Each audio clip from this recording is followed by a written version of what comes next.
Hi guys, welcome back to my channel choose my kitchen. ಇವತ್ತು ಕೊಡಗಿನ ಶೈಲಿಯಲ್ಲಿ ಕಡುಬು ಮಾಡೋದು ಹೇಗೆ ಅಂತ ಈ ವಿಡಿಯೋದಲ್ಲಿ ನೋಡೋಣ. ಈ ಕಡುಬು ಚಿಕನ್ ಕರಿ ಜೊತೆ ತುಂಬ ಚೆನ್ನಾಗಿರುತ್ತೆ, ಹಾಗೆಯೇ ಎಗ್ ಕರಿ ಅಥವಾ ಎಲ್ಲ ರೀತಿಯ ಸಾಂಬಾರು ಜೊತೆನೂ ಚೆನ್ನಾಗಿರುತ್ತೆ. ಮೊಳಕೆ ಕಟ್ಟಿದ ಸಾರೆಲ್ಲ ಇರುತ್ತಲ್ವ, ಅದ್ರ ಜೊತೆ ಇನ್ನೂ ತುಂಬ ಚೆನ್ನಾಗಿರುತ್ತೆ. ಹಾಗೆ ನಮ್ಮ ಚಾನಲ್ಗೆ ಸಬ್ಸ್ಕ್ರೈಬ್ ಮಾಡ್ಕೊಳ್ಳೋದವರು ಪ್ಲೀಸ್ ಸಬ್ಸ್ಕ್ರೈಬ್ ಮಾಡ್ಕೊಳ್ಳಿ ಹಾಗೂ ಸಪೋರ್ಟ್ ಮಾಡಿ ಅಂತ ಕೇಳ್ಕೊಳ್ತಾ ಇದ್ದೀನಿ. ಬನ್ನಿ ಇವಾಗ ಹೇಗೆ ಮಾಡೋದು ಅಂತ ನೋಡೋಣ.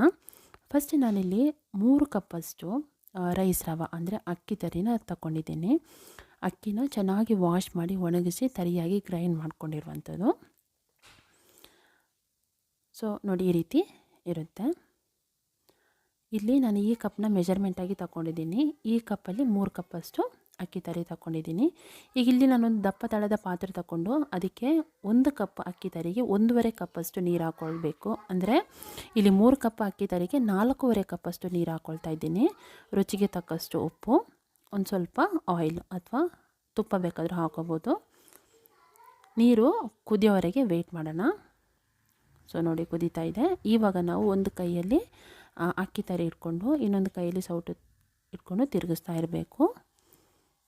ಕೈ ಬಿಡಬಾರ್ದು, ಲಂಪ್ಸ್ ಬರುತ್ತೆ, ತಳ ಹಿಡಿಯೋಂಥ ಚಾನ್ಸಸ್ ಇರುತ್ತೆ. ಸೊ ಕೈ ಬಿಡದೆ ಈ ರೀತಿ ತಿರುಗಿಸ್ತಾ ಇರಬೇಕು, ಸ್ವಲ್ಪ ಸ್ವಲ್ಪನೇ ಹಾಕ್ಕೊಂಡು.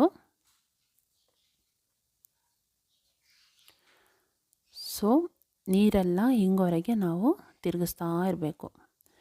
ಸೊ ಫ್ಲೇಮ್ ಯಾವತ್ತೂ ಲೋ ಫ್ಲೇಮಲ್ಲಿ ಇಟ್ಕೊಳ್ಬೇಕು. ಲೋ ಫ್ಲೇಮಲ್ಲಿ ಇಟ್ಕೊಂಡು ಈ ರೀತಿ ತಿರುಗಿಸ್ತಾ ಇರಬೇಕು. ನೋಡಿ, ಸ್ವಲ್ಪ ಗಟ್ಟಿ ಆಗ್ತಾ ಬರ್ತಾ ಇದೆ. ಈಗ ನಾನೊಂದು ಲಿಡ್ ಕ್ಲೋಸ್ ಮಾಡಿ ಒಂದು 2 ಮಿನಿಟ್ಸ್ ಲೋ ಫ್ಲೇಮಲ್ಲಿ ಕುಕ್ ಮಾಡ್ಕೊಳ್ತೀನಿ. ಆಗಿದೆ ನೋಡಿ. ನೋಡಿ, ತಳ ಏನಿರ್ತಿಲ್ಲ, ಚೆನ್ನಾಗಿ ಬಂದಿದೆ. ಇನ್ನೂ ಸ್ವಲ್ಪ ಗಟ್ಟಿ ಆಗಬೇಕು, ಬೇಯಬೇಕು. ಒಂದು ಸಲ ಚೆನ್ನಾಗಿ ಮಿಕ್ಸ್ ಮಾಡ್ಕೊಳ್ಳೋಣ.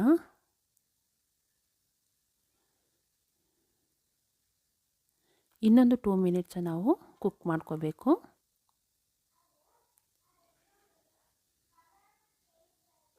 ಇವಾಗ ನಾನು ಲಿಡ್ ಕ್ಲೋಸ್ ಮಾಡಿ ಇನ್ನೊಂದು 2 ಮಿನಿಟ್ಸ್ ಲೋ ಫ್ಲೇಮಲ್ಲಿ ಕುಕ್ ಮಾಡ್ಕೊಳ್ತೀನಿ. ತುಂಬ ಈಸಿಯಾಗಿ ಮಾಡ್ಕೊಳ್ಬೋದು, ಕಷ್ಟ ಏನಿಲ್ಲ. ನೋಡಿ, ಇವಾಗಂತೂ ಚೆನ್ನಾಗಾಗಿದೆ.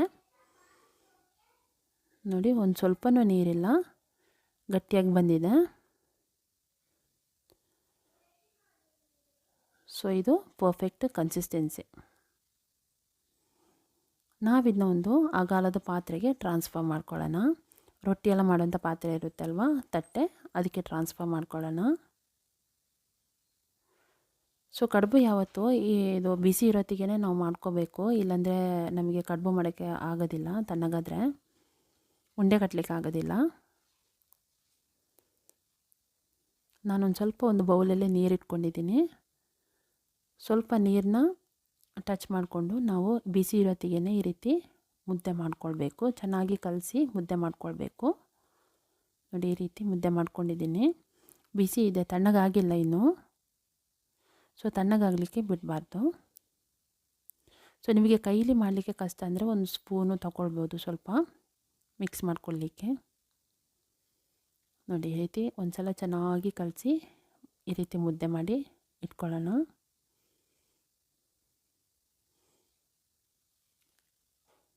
ಈಗ ಕೈಗೆ ಸ್ವಲ್ಪ ನೀರು ಹಾಕ್ಕೊಂಡು ಈ ರೀತಿ ಸಣ್ಣ ಸಣ್ಣ ಉಂಡೆ ಮಾಡಿಕೊಂಡು ರೌಂಡ್ ಶೇಪ್ ಮಾಡ್ಕೊಳ್ಬೇಕು. ಒಂದೇ ಥರ ಸೈಜ್ ಮಾಡ್ಕೊಳ್ಬೇಕು. ಒಂದು ದೊಡ್ಡದು ಒಂದು ಸಣ್ಣದು ಮಾಡಿಕೊಂಡ್ರೆ ಅದು ಚೆನ್ನಾಗಿ ಬೇಯಲ್ಲ. ಒಂದೊಂದು ಬೆಂದಿರುತ್ತೆ, ಒಂದೊಂದು ಚೆನ್ನಾಗಿ ಬೆಂದಿರಲ್ಲ. ಈ ರೀತಿಯೆಲ್ಲ ಆಗುತ್ತೆ. ಸೊ ಒಂದೇ ಥರ ಸೈಜ್ ಮಾಡ್ಕೊಳ್ಬೇಕು.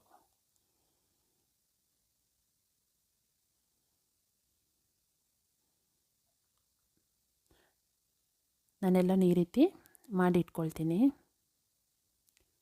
ಇವಾಗ ನಾವು ಇದನ್ನ ಸ್ಟೀಮ್ ಮಾಡ್ಕೊಳ್ಬೇಕು. ಒಂದು 15 to 20 ಮಿನಿಟ್ಸ್ ನಾವು ಸ್ಟೀಮ್ ಮಾಡ್ಕೊಳ್ಳೋಣ.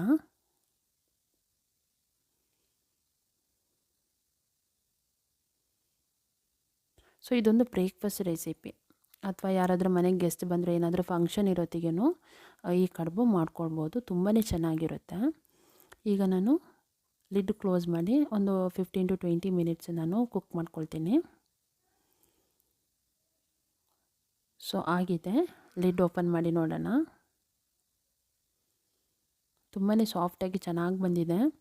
ಸೊ ನೀವು ಹೇಗೆ ಬೆಂದಿದ್ದು ಅಂತ ನೋಡಬೇಕು ಅಂದರೆ ಒಂದು ಫೋರ್ಕ್ ಸ್ಪೂನ್ ಹಾಕಿ ಚುಚ್ಚಿ ನೋಡ್ಬೋದು. ಅದು ಸ್ಟಿಕ್ಕಿ ಇಲ್ಲ ಅಂದರೆ ಬೆಂದಿದೆ ಅಂತ ಅರ್ಥ. ಸೊ ನೀವು ಕೂಡ ಮನೇಲಿ ಟ್ರೈ ಮಾಡಿ ನೋಡಿ, ಹೇಗಿತ್ತು ಅಂತ ಕಾಮೆಂಟ್ ಸೆಕ್ಷನಲ್ಲಿ ತಿಳಿಸಿ. ಹಾಗೆ ನನ್ನ ಚಾನಲ್ ಸಬ್ಸ್ಕ್ರೈಬ್ ಮಾಡ್ಕೊಳ್ಳೋದವರು ಪ್ಲೀಸ್ ಸಬ್ಸ್ಕ್ರೈಬ್ ಮಾಡಿಕೊಂಡು ಸಪೋರ್ಟ್ ಮಾಡಿ ಅಂತ ಕೇಳ್ಕೊಳ್ತಾ ಇದ್ದೀನಿ. ಹಾಗೆ ಈ ವಿಡಿಯೋನ ನಿಮ್ಮ ಫ್ರೆಂಡ್ಸ್ ಫ್ಯಾಮಿಲಿ ಜೊತೆನೂ ಶೇರ್ ಮಾಡ್ಕೊಳ್ಳಿ ಅಂತ ಕೇಳ್ಕೊಳ್ತಿದ್ದೀನಿ. ನೆಕ್ಸ್ಟ್ ಇನ್ನೊಂದು ಡಿಫ್ರೆಂಟಾದ ವೀಡಿಯೋದೊಂದಿಗೆ ನಿಮ್ಮನ್ನ ಮೀಟ್ ಮಾಡ್ತೀನಿ. ಟಿಲ್ ದೆನ್ ಟೇಕ್ ಕೇರ್, ಬಾಯ್ ಬಾಯ್.